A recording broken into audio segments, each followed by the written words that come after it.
Welcome to The American Dream, a show that started right here in San Diego, America's finest city, that now spans positive media all across the country, real stories in real neighborhoods. Hi, I'm your host, Craig Sewing, and here's The American Dream. Welcome to The American Dream, a real show, not a reality show. The real estate, the lifestyle, the culture. It's not just about what you're living in, but the community you're going to live in. It's The American Dream.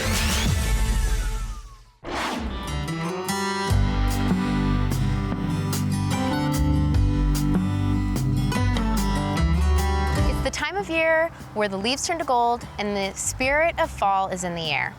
Today we're going to dive into two local treasures, Rocky Creek Farm and Thrive, an organization whose focus is on the children and families in our community. Let's get started by getting to know the roots of Rocky Creek Farm. Matt and JC Rothschiller are the passionate stewards of Gallatin Valley Botanical. For nearly 2 decades, they've been nurturing the fertile land to bring us organic vegetables, cut flowers, eggs, and more for our tables. Now they've embraced Rocky Creek Farm, where we can continue with the beloved traditions of You Pick Berries, the pumpkin patch, and apple cider pressing.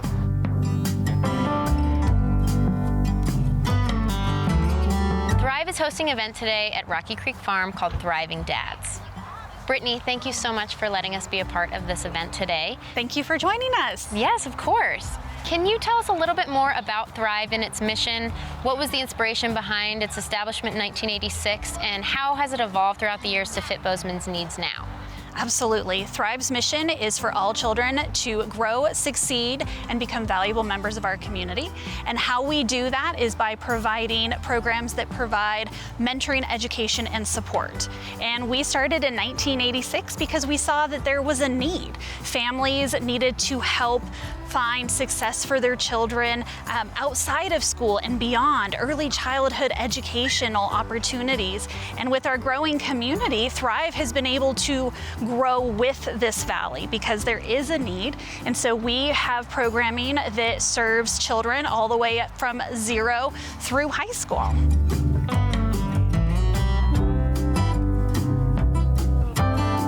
Your CAP program is one of Thrive's signature initiatives. Can you tell me a little bit more about what CAP entails and how it benefits the kids and the families involved?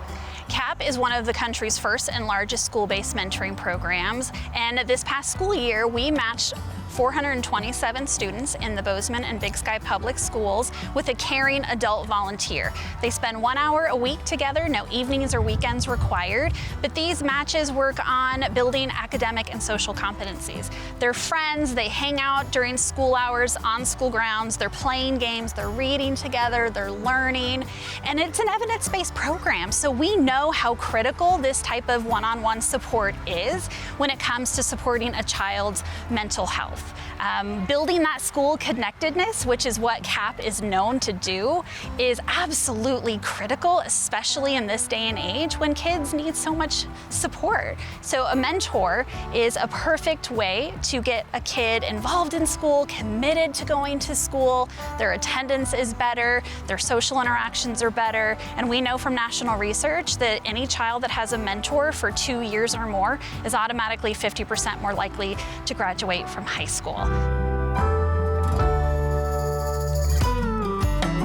So how can local businesses or individuals get more involved with Thrive? What volunteer opportunities are there? Our biggest volunteer need will always be as CAP mentors. We are currently trying to double the CAP program to serve all the children that want to have a mentor. So that will be our #1 volunteer need. We want people to donate so we can continue to grow these programs, serve the demands of this community, and continue to offer these programs for free. And then advocate for Thrive, because helping to spread the word about what we offer, the kind of supports people can get at our organization, is really helpful and important. Being part of a community isn't just about where you live. It's about actively contributing to its growth and well-being. Giving back not only enriches the lives of others, but also creates a sense of belonging that makes you part of a community's heart and soul. It could not have been a more perfect autumn day here in the last best place. Thank you to Rocky Creek Farm and to Thrive for cultivating so much more than just pumpkins and apples. This community has truly become a place where everyone can thrive. I'm Nicole Toronto. Thanks for tuning in. I hope to share more inspiring stories with you in the future. I'll see you next time.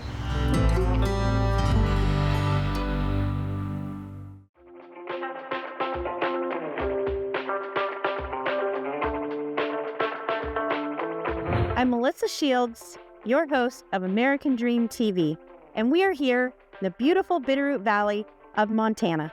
The Bitterroot Valley was founded in 1890 by Marcus Daly. Shortly after that, the apple boom came in around 1915, which doubled the amount of people here in the Bitterroot Valley. Today we are here at 1157 Hooten Trail, Corvallis, Montana. This is a beautiful property, almost 10 acres with 3 homes and 100 by 100 barn that has a full-size basketball, volleyball, and pickleball court, as well as numerous bedrooms and baths.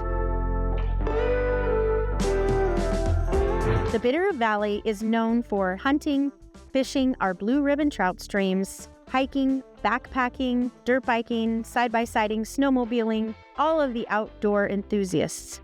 Love it here.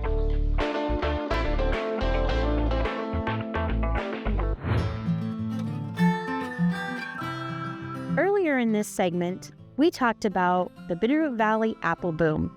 So we are here at Swanson's Apple Orchard, established in 1910. And we were going to go inside and look at their process, what they do with the apples, and learn the history from Kendall. Can you tell me a little bit about the history of apples and the valley? Yeah, so the history it's fascinating. They're over 150 years ago, they planted the first apple trees. The interesting thing about this valley is it's sort of a banana belt, they call it. So it has a more mild winter than most other parts in Montana, making it ideal for planting, some commodities and specifically apples that would otherwise not do well in other parts of the state. The Swanson family came here right around the real apple boom when there was a push from the state and also the university to help educate these growers on the best varieties to plant. And that's really when Charles Swanson came from Sweden in 1909, found this place, 20 acres on this hillside that he said was ideal for growing these apples. Really, the rest is history. There's 3 generations that continue to expand this orchard and bring it to what it is today. And today we're growing over 20 different varieties of apples on about 25 acres.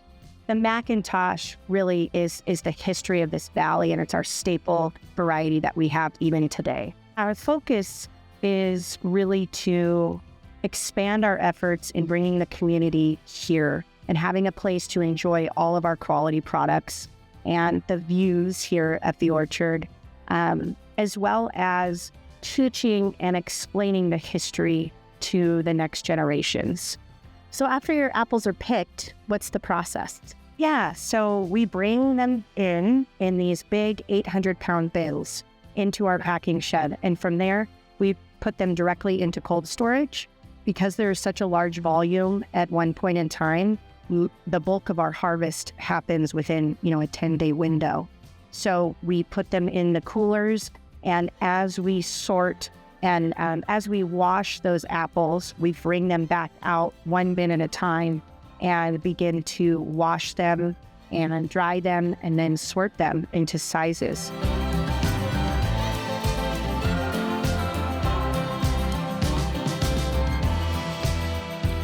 Thank you, Kendall, so much for your time, and I appreciate you taking the time to interview with us today.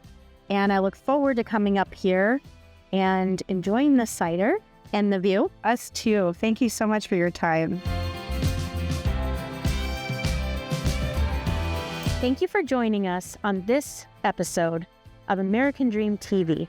I'm your host, Melissa Shields, and we're signing off today from Swanson's Mountain View Apple Orchard.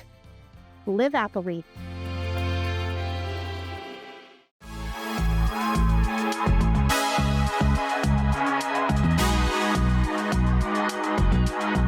Welcome back to beautiful Bozeman.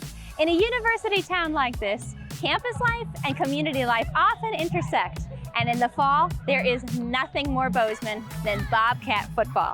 Today, I'm going to step away from real estate so I can introduce you to Brody Grebe, one of the co-captains and Montana-born heroes of the Bobcats football team, and I can't wait for you to hear his story. I'm your host, Kirsten Daniels, and this is the American Dream.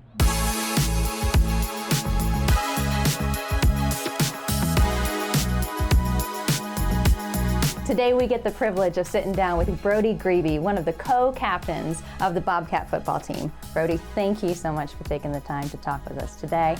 We'd love to hear about your American Dream story. So, where are you from? I'm from Melstone, Montana. It's a small town northeast of Billings, Montana. There's a lot of farming and ranching in Melstone. I grew up on a ranch. From the time I could walk, I was on a horse and moving cows, learning how to rope and ride. And I rodeoed from a young age and kind of grew up doing it.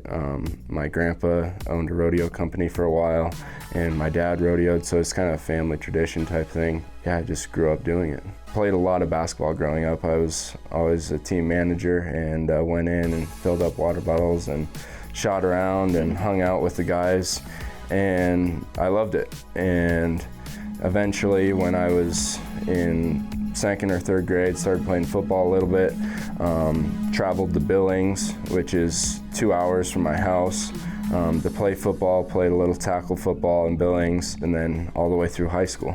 Nice. And then after high school, did you stay locally? Did you come straight here to Montana State, or what did you do? Yeah, throughout high school I was getting recruited to here and other schools around the state and close by. But ultimately I didn't really know if I wanted to play football or basketball. So I decided I was going to go to a prep school in Connecticut and try my luck there, figure out exactly what I wanted to do, whether that be football, basketball, what I wanted to do in school. And I played well that year in football, and I played basketball as well. I got a bunch of offers in both basketball and football out on the East Coast, some of the Ivy Leagues and military academies. But ultimately, I wanted to come back to Montana because that was my true love and my home. That's a pretty electric feeling, especially in Bobcat Stadium. Crowd's going crazy on third down, and you make a big play, and the crowd erupts. You can't really explain it. After a game, what's the thing you crave to eat? Is it something here in town? Do you go back to your apartment? What are you like, I gotta eat this tonight? I love when my dad brings me some steaks from home. Oh, nice. We butcher some cows or steers every year, and we got some good thick steaks, so we go back to my apartment and we cook them up, and it's always a good meal. Post playing for the Bobcats, what is your dream? My dream is to go to the NFL. That's always something that I've looked forward to since I was a little kid, looking up and watching NFL games, NBA games. I wanted to be a professional athlete. And that's what I've been working towards my whole life, I guess. And I want to see where it takes me as far as I can go, and I'm going to go and push myself towards it. That's awesome. So I have a favor to ask of you. As a defensive end, would you be willing to teach me how to go into a three-point stance and rush a quarterback? Definitely. Okay. Should we hit the field and do that? Let's do it. Cool. Let's go check it out.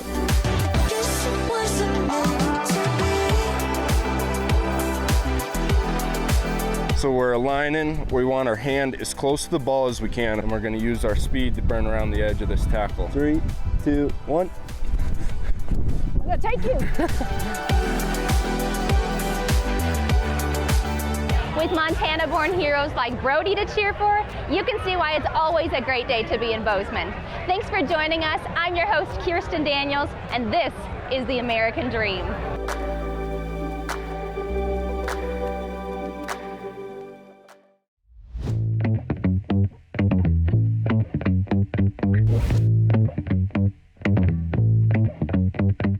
Welcome to the American Dream. I'm Erica Cyphers. And I'm Craig Cyphers. And on the American Dream, we discover, explore lifestyle, culture, and real estate of our area. Since Lewis and Clark traveled through the Bitterroot Valley in 1804, there's been a variety of characters and folks who have lived and traveled through this picturesque landscape. One of the most influential was Marcus Daly, who was an Irish immigrant and made his vast fortune in copper mining. And today we are at his opulent estate of Riverside, also known as the Daly Mansion. So we're going to meet with the executive director of the Daly Mansion Preservation Trust, Darlene Gould. Let's go meet Darlene and learn more about this exquisite property.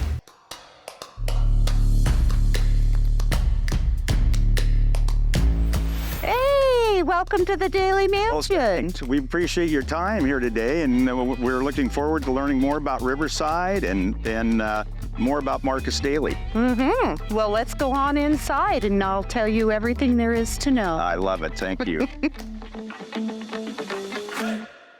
Well, the story is that this is the reception hall. This is where Mrs. Daly's guests would have come in to meet with her, where they would have been met by the butler. Depending on what year, she did have a butler in the 1930s called Cutler. Oh, Cutler the butler. So Cutler the butler. Yeah, you can't make that stuff up, right? Sometimes they'd have little drinks and things like that. And all their luggage and things would have been taken up to the third floor, unpacked by the maids, and whatever room that they were staying in, all their clothing would go to that room by the maid. How many bedrooms are there? There are 25 bedrooms. And how many baths? 15 bathrooms, Dang. 24,000 square feet, plus a full basement. Well, I'd like to tell you about what I find the most interesting about this home is that there are 3 different homes within this home. The very first home that the Dalys bought with the property in 1886, as far as we know, they didn't live in it, but about 4 years after purchasing the home and 180 acres, they remodeled it. And we call that just the Victorian. About 6 years later, they remodeled it again into a Queen Anne. Story goes that Mr. Daly was gone apparently a lot during that remodel, because he came home and he was picked up at the train station by his lawyer, Mr. Crutchfield. And as they came down the lane, Mr. Daly took one look at the Queen Anne and he says, "Oh my gosh, Crutch, she turned it into a church." There was a lot of stained glass, and they may have started talking about redoing it one more time, but he died in 1900, and it wasn't until 1909 that Mrs. Daly had the Queen Anne renovated into what you see today, and this is the Georgian style home. Yes. This was the formal living room of the home. And up until 2005, we gave tours under a ceiling that had to all come in.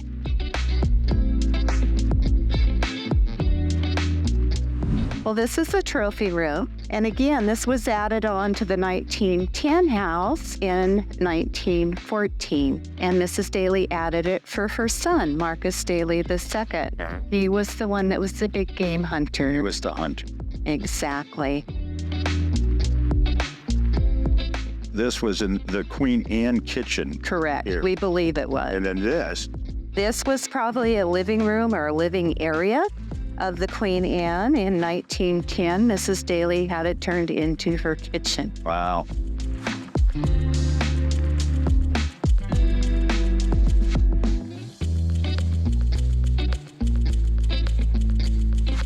Did a fascinating tour of this beautiful and exquisite property. Thank you. Oh, you're very welcome. Thank you for coming to visit.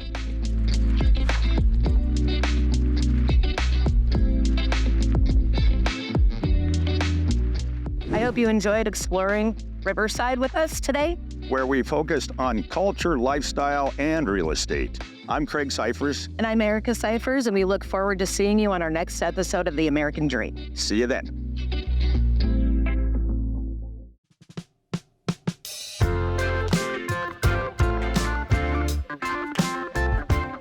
Hello, I'm your host, Tamara Williams, with American Dream TV here in the beautiful Bozeman, Montana. Today, we're gonna check out the Bozeman Maze, chat with the owners, and then we're gonna head over to a custom home in a highly sought after neighborhood. So let's embrace the cold and start exploring.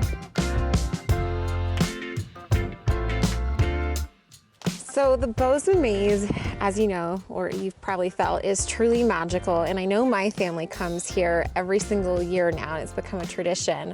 What inspired you to create this family tradition?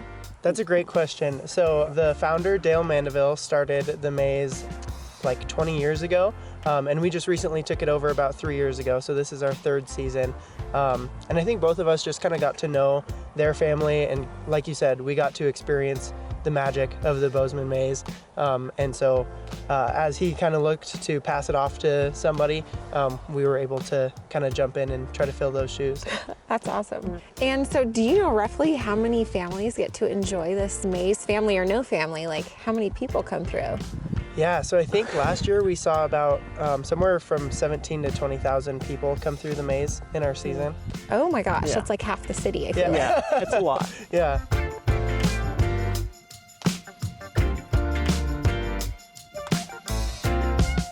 So I'm dying to know, how has the Bozeman maze impacted the community? So yeah, as you can see out here, winter comes fast in Montana. So if we can really like kind of capitalize on that fall season, it's a really good time for the community to come out and just have fun things to do, pumpkin patch, corn bins, a maze. It's a really good family-friendly venue for everybody here in Bozeman.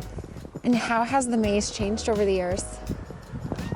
It started out very small. So like I said, Dale Mandeville started it almost 20 years ago. Yeah. And it was, what, like a few hundred bales? Yeah, I think 500 or so. Yeah, 500 bales, and it's grown to over 5,000 now.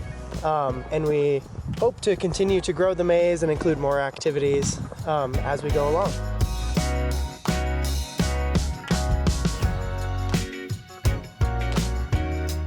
So whose crazy idea was the corn pits? I mean, I see like 10 kids at a time in these bins doing all sorts of tricks or stretching their clothes into their feet by filling it up with corn. So it's pretty impressive. Yeah. I think it was the previous owner's idea. Basically, I think he just like reached out to a seeding company, and it's basically feed corn for cows. Yeah. And then he filters it and put it in bins, and he thought like, you know, fun little thing for kids.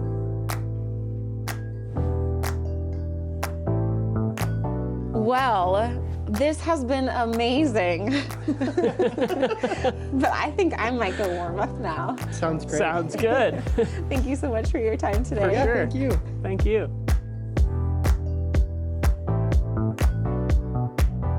Now we're at one of our newest listings on Windrow in the highly sought after Flanders Mill neighborhood, and I very much look forward to checking it out.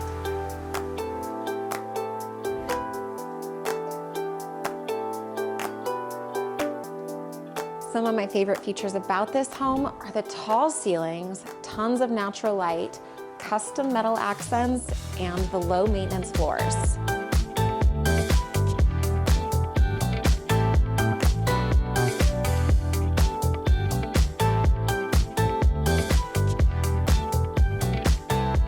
Thank you so much for joining us today and exploring a holiday tradition. If you want to learn more about this wonderful property or Tamara Williams & Company, please feel free to check out our website at buybozemanhomes.com. I'm your host, Tamara Williams with American Dream TV.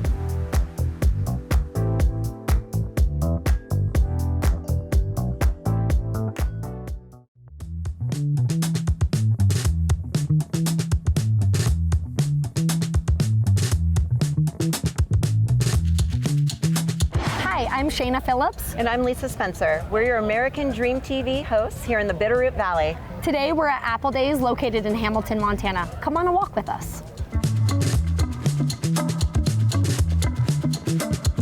Looks like we have lots of local artists and bakers and a lot of farmers and food. The food culture in the Bitterroot Valley is a big deal. They're pretty thoughtful about being sustainable with fresh ingredients. Lots of local farms. Everything at the market is made in Montana. Hi, we're here with Erin Belmont, owner of House of Ferments in downtown Hamilton. We're here in the heart of Apple Days, and Erin, the only question that we have, because we know you're super busy today, is why the Bitterroot Valley? What made you come here? Yeah, the Bitterroot Valley is beautiful for one thing, but mainly the community is why I'm here and started a business here.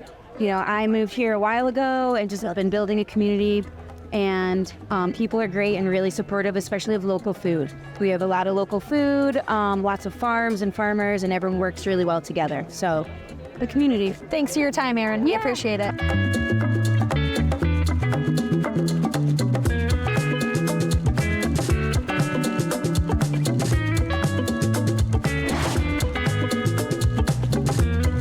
Making apple butter, and we use all local apples to make the applesauce, and then we put the applesauce in this cauldron, and we cook it down. It's probably cooked down 2.5 inches, and then we add brown sugar and cinnamon, allspice and clove, and we just keep stirring it until it gets thicker and thicker, and then we'll bottle it right here in the street.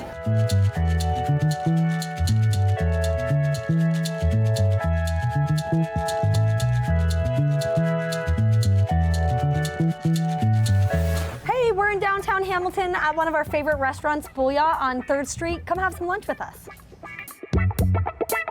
Welcome to Booyah Restaurant, by far one of the most popular restaurants in downtown Hamilton. They've been around for about 10 years, and local favorite. The food is amazing. They're open for lunch and dinner, and it's definitely worth stopping by and checking out. They use all local ingredients. They really embrace the local farm culture. House of Ferments we saw earlier. All right, so I'm here with one of the managers at Booyah Restaurant. Why do you think people love eating at Booyah? Oh, it is just such a good environment. It's a beautiful place to be with wonderful food, and everyone is just so kind. Okay, so I know, because I'm a Booyah fan, that they're known for their sandwiches. What else would you recommend at Booyah? My favorite thing to eat are the grain bowls. They're gluten-free. They are so diverse with their flavors. Everything flows so well. It's just a beautiful dish all around. Everything is virtually homemade, local grown.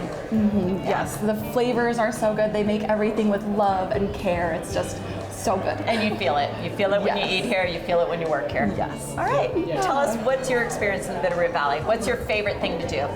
My favorite thing to do is just be in the community. Everyone is so welcoming and nice to be around. I just love to be here. We're moving into winter. Yes. A lot of people are afraid of winter in Montana. What do you do in the winter in Montana? Skiing. Lost Trail is the place to be. It's so much fun. Yep. Yes. So would you say that there's a season in Montana that you don't like?